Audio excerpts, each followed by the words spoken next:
আসসালামু আলাইকুম ওয়া রাহমাতুল্লাহি ওয়া বারাকাতুহু। দেশ ও প্রবাস যে যেখান থেকে আপনারা আমাদের এই ভিডিওগুলো দেখছেন সকলকে অসংখ্য ধন্যবাদ।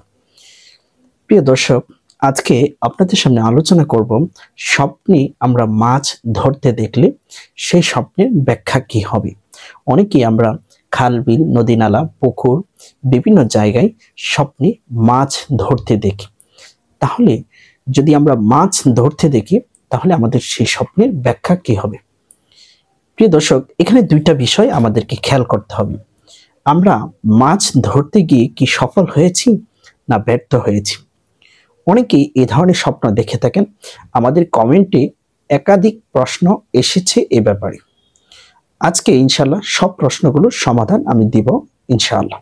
দর্শক, স্বপ্নে মাছ ধরতে দেখার ব্যাপারে যে দুইটা বিষয় লক্ষণীয়, যদি আপনি মাছ ধরতে গিয়ে সফলতা অর্জন করেন, এই স্বপ্নের ব্যাখ্যায় আল্লামা ইবনে সিনা রাহমাতুল্লাহি আলাই তার কিতাবের মধ্যে লেখেন যে অচিরেই ওই ব্যক্তির ভাগ্যে কল্যাণ নিহিত আছে, তার ভাগ্যে কল্যাণ আসবে, তার ব্যবসার মাঝে বরকত হবে, বা সে যদি অবিবাহিত হয় অচিরেই সে বিয়ে করবে, সুন্দর পাত্রী তার বিয়ের ব্যবস্থা হবে, অথবা সে অচিরেই সে যদি বিবাহিত হয় তাহলে তার স্ত্রীর গর্ভে একটা সুন্দর সন্তান আসবে, অথবা যদি গর্ভে সন্তান থেকেও থাকে তাহলে সেই সন্তান খুব সুন্দরভাবে ভূমিষ্ঠ হবে এবং তার সর্ব জায়গায় কল্যাণ হবে, তার চাকরিতে প্রমোশন হবে এবং ব্যবসায় লাভবান হবে।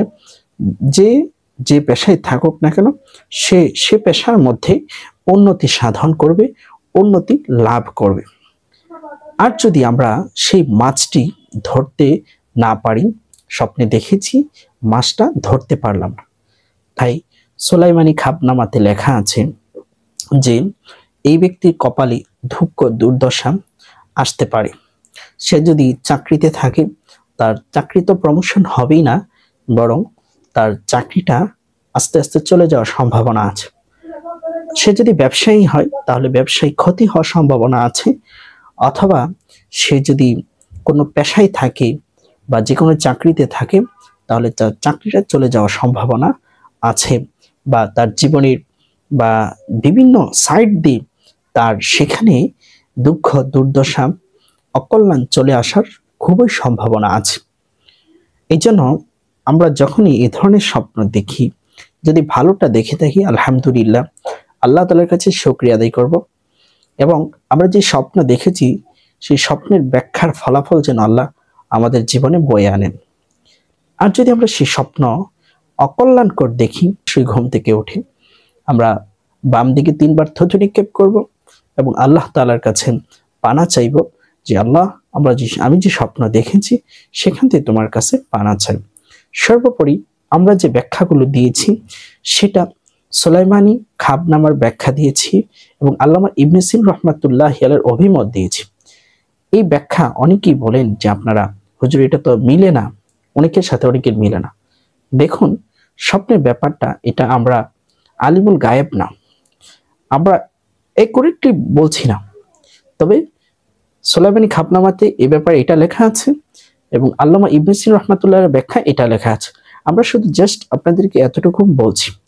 আর ভালো মন্দ আল্লাহ তাআলার কাছে, স্বপ্ন সত্য হওয়া মিথ্যা হওয়া সেটা আল্লাহ তাআলার কাছে, এই ব্যাপারে আমাদের কোনো দায়িত্ব নেই। আমরা শুধু জাস্ট আপনাদের সামনে একটু আলোচনা করছি, ডিসকাস করছি, এটি হচ্ছে আমাদের দায়িত্ব। সর্বোপরি আমরা যদি ভালো স্বপ্ন দেখি আল্লাহ তাআলার কাছে ভালো চাইব, এবং যদি খারাপ দেখি তাহলে পেরেশান হওয়ার কিছু নেই, কারণ নবী আকরাম সাল্লাল্লাহু আলাইহি ওয়াসাল্লাম বলেছেন, তোমাদের মধ্যে কেউ যদি খারাপ স্বপ্ন দেখে অবশ্যই সে ঘুম থেকে জাগ্রত হয়ে তার বাম দিক দিয়ে 3 বার থুতু নিক্ষেপ করবে এবং আল্লাহ তাআলার কাছে তাওয়াজ প্রার্থনা করবে, তাহলে আমাদের পেরেশানি হওয়ার কিছু নেই। আর স্বপ্নের ব্যাপারে অবশ্যই বিজ্ঞ আলেম উলামা পরহেজগার মুত্তাকি ব্যক্তিদের কাছে ব্যাখ্যা জানতে চাওয়া উচিত, বিজ্ঞ ব্যক্তিদের থেকে ব্যাখ্যা নেওয়া উচিত। আর স্বপ্নের কথা সবাইকে না বলা ভালো, একান্ত হিতাকাঙ্ক্ষী প্রিয়জন ছাড়া অন্য কারো কাছে সেই ব্যাখ্যা না দেওয়াটা ভালো।